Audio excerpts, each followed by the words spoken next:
A passagem de hoje é Gênesis, capítulo 27, versículos 30 a 40. Vamos ler juntos. E aconteceu que, acabando Isaque de abençoar a Jacó, apenas Jacó acabava de sair da face de Isaque, seu pai, veio Esaú, seu irmão, da sua caça, e fez também ele um guisado saboroso, e trouxe-o a seu pai, e disse a seu pai: Levanta-te, meu pai, e come da caça de teu filho, para que me abençoe a tua alma. E disse-lhe Isaque, seu pai: Quem és tu? E ele disse: Eu sou teu filho, o teu primogênito Esaú. Então estremeceu Isaque de um estremecimento muito grande e disse: Quem, pois, é aquele que apanhou a caça e matrou-se? Eu comi de tudo, antes que tu viesses, e abençoei-o. Também será bendito. Esaú, ouvindo as palavras de seu pai, bradou com grande e muito amargo brado, e disse a seu pai: Abençoa-me também a mim, meu pai.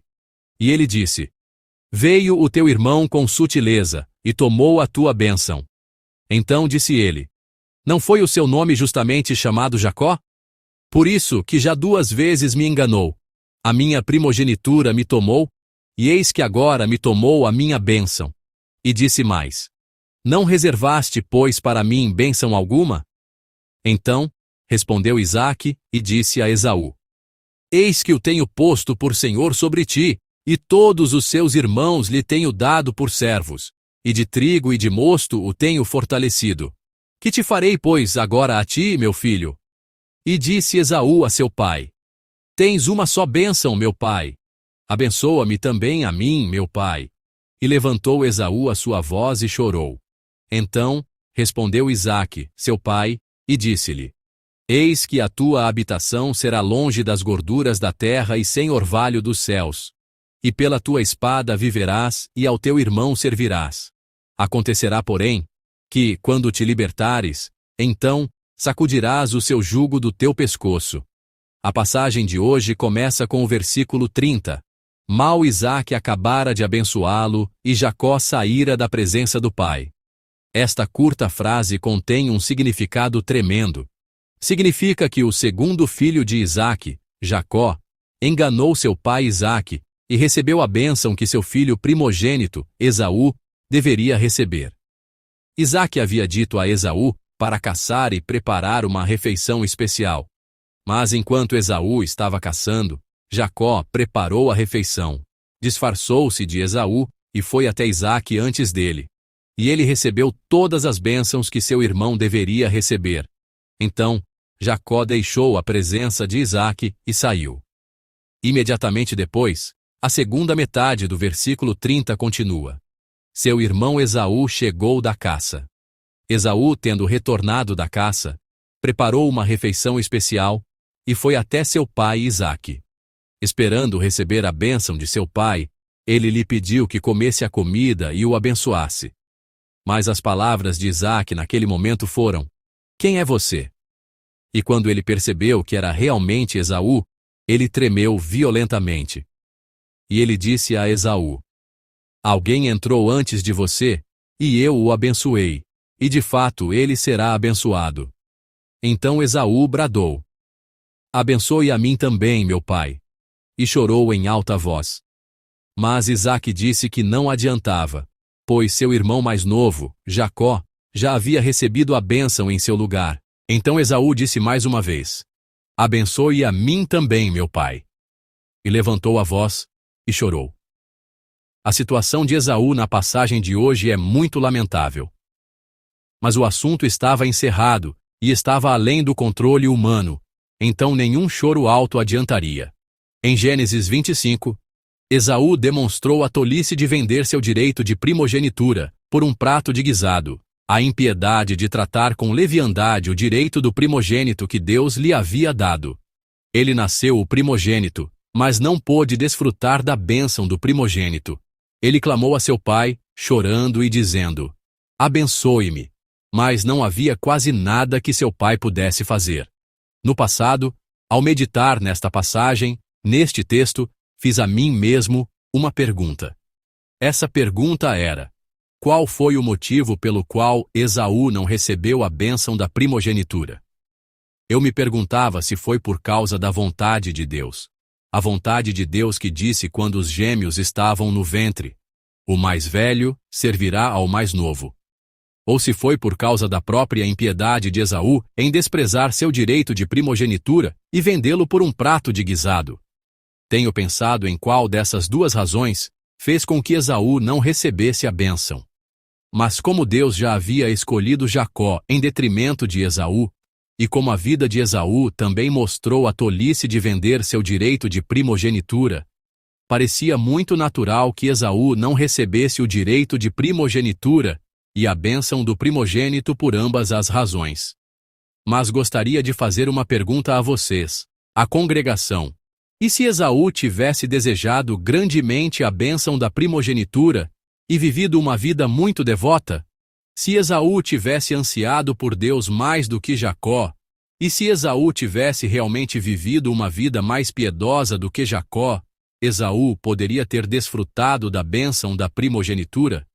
Espero que vocês se façam essa pergunta. Então provavelmente nos sentiríamos um pouco mais desconfortáveis ao falar sobre por que Esaú não recebeu a bênção da primogenitura. Mas há algo que é claro. É que o cumprimento da vontade de Deus envolve tanto o domínio de Deus quanto o domínio do homem. Deus tem um propósito estabelecido para as pessoas, uma vontade divina que deve ser cumprida. Este é o domínio de Deus. É por isso que Jacó tinha que receber a bênção da primogenitura. Por outro lado, os humanos têm um dever a cumprir dentro da vontade estabelecida por Deus. Este é o domínio humano. Portanto, Esaú deveria ter feito o seu melhor para viver uma vida piedosa. Os humanos não podem fazer nada sobre a vontade de Deus. Esse é o domínio exclusivo de Deus. E os humanos não podem conhecer total e completamente qual é a vontade de Deus.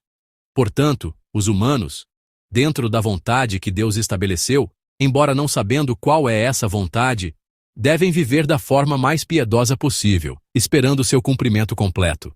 Ao meditar na passagem de hoje, pensei no rei Saul.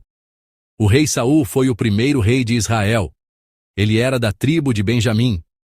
Mas se você conhece Gênesis 49:10, não pode deixar de ficar um pouco surpreso com o fato de Saul ter se tornado rei. Lerei Gênesis 49:10. O cetro não se arredará de Judá, nem o bastão de comando de entre seus pés, até que venha aquele a quem pertence, e a ele obedecerão os povos. Gênesis 49 é o último testamento de Jacó a seus 12 filhos. Através das últimas palavras de Jacó, Deus havia dito que um rei viria da tribo de Judá. Mas Saul, o primeiro rei de Israel, não era da tribo de Judá, mas da tribo de Benjamim. Então, por que Saul se tornou rei? A profecia estava errada? Poderíamos pensar assim. Mas não é o caso. Esse é o domínio de Deus. Os humanos não podem conhecer toda a vontade de Deus. No entanto, esta promessa de Deus, esta palavra de Deus de que ele estabeleceria o reinado através da tribo de Judá, foi cumprida através do rei Davi. Davi foi o segundo rei de Israel e era da tribo de Judá. Se assim for, podemos pensar assim. Então, e o reinado de Saul? Por que Saul se tornou rei? Talvez tenhamos o pensamento desconfortável de que, como o reinado que Deus havia predestinado era para a tribo de Judá, o rei Saul existiu apenas temporariamente como uma névoa, como um substituto provisório, até que Davi aparecesse. Mas o que é claro é que Deus estabeleceu o reinado eterno através de Davi, da tribo de Judá, conforme sua promessa. Porém, devemos saber claramente que Deus também tinha um plano através de Saul, através do rei Saul. Lerei as palavras de 1 Samuel 13:13-14. Então Samuel disse a Saul: Agiste loucamente, e não guardaste o mandamento que o Senhor teu Deus te ordenou. Se o tivesses guardado, o Senhor teria confirmado o teu reino sobre Israel para sempre. Porém agora, não subsistirá o teu reino. Já tem buscado o Senhor para si um homem segundo o seu coração, e já lhe ordenou que seja capitão sobre o seu povo, porquanto não guardaste o que o Senhor te ordenou. Essas são as palavras que Samuel disse ao rei Saul. Samuel havia dito que viria após uma semana, e disse ao rei Saul para esperar. Mas o rei Saul estava com muito medo durante a guerra, e quando uma semana se passou e Samuel não veio, ele não conseguiu esperar mais e ofereceu o sacrifício ele mesmo, embora fosse o rei. Assim que ele ofereceu o sacrifício, Samuel chegou, e vendo o rei Saul oferecendo o sacrifício, o repreendeu com as palavras que acabei de ler, de 1 Samuel 13:14. Essas palavras são realmente tremendas e surpreendentes. Elas mostram que Deus havia preparado um reino eterno através do rei Saul. Embora Deus tivesse dito que estabeleceria o reinado através de Judá, através da tribo de Judá, que estabeleceria um reino eterno, ele também tinha esse plano tremendo, através do rei Saul, da tribo de Benjamim, que não era da tribo de Judá, mas esse plano tremendo, indescritível em palavras, foi frustrado pela desobediência de Saul. E Esaú? Acho que a vida e o papel de Esaú são os mesmos do rei Saul. Esaú era uma pessoa que originalmente não deveria receber a bênção da primogenitura. A bênção da primogenitura era para Jacó. Portanto, mesmo que Esaú tivesse vivido uma vida muito piedosa, no final, a vontade de Deus de dar a bênção a Jacó certamente teria sido cumprida. A vontade de Deus não muda de acordo com a vida ou os esforços de uma pessoa. No entanto, se Esaú tivesse vivido uma vida ansiando pela bênção de Deus e fazendo o seu melhor para viver piedosamente, ele não teria feito a escolha tola de vender seu direito de primogenitura por um prato de guisado. Mesmo que a bênção da primogenitura fosse para seu irmão mais novo Jacó, de acordo com a vontade de Deus, creio que se Esaú tivesse vivido uma vida piedosa, ele teria aceitado essa vontade de Deus como ela era, e não teria chorado lágrimas tão amargas. E creio que Deus lhe teria concedido outra graça. A passagem de hoje nos fala mais uma vez. A vontade de Deus está estabelecida. Dentro dessa vontade estabelecida, devemos fazer o nosso melhor para viver uma vida que agrada a Deus. Não devemos ter curiosidade sobre a vontade de Deus que não podemos conhecer, mas devemos fazer o nosso melhor para viver uma vida de fé, cumprindo os deveres que nos foram dados. Essa é a vida de um santo. A história dos talentos na Bíblia também fala bem disso. Um senhor confia 5 talentos a um servo, 2 a outro e 1 a um terceiro. O que recebeu 5 e o que recebeu 2, trabalharam duro, e cada um ganhou mais 5 e 2 talentos. Mas o que recebeu 1 talento o enterrou no chão, e não fez nada.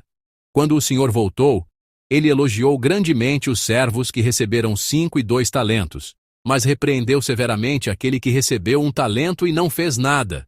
O número de talentos recebidos é domínio de Deus, mas trabalhar duro com os talentos recebidos é o domínio humano. É por isso que Deus não pergunta sobre os resultados do trabalho, mas sobre a fidelidade no trabalho. Quer tenhamos 5, 2 ou 1 talento, Deus nos confia essa quantidade. No que nos é confiado, só precisamos ser fiéis. Examinemo-nos através da passagem de hoje. Estou vivendo uma vida fiel no lugar em que Deus me estabeleceu? Espero que possamos nos perguntar isso e refletir sobre nossas vidas. Naquilo que Deus me confiou, no lugar que Ele me estabeleceu, espero e oro para que sejamos santos que fazem o seu melhor e vivem fielmente.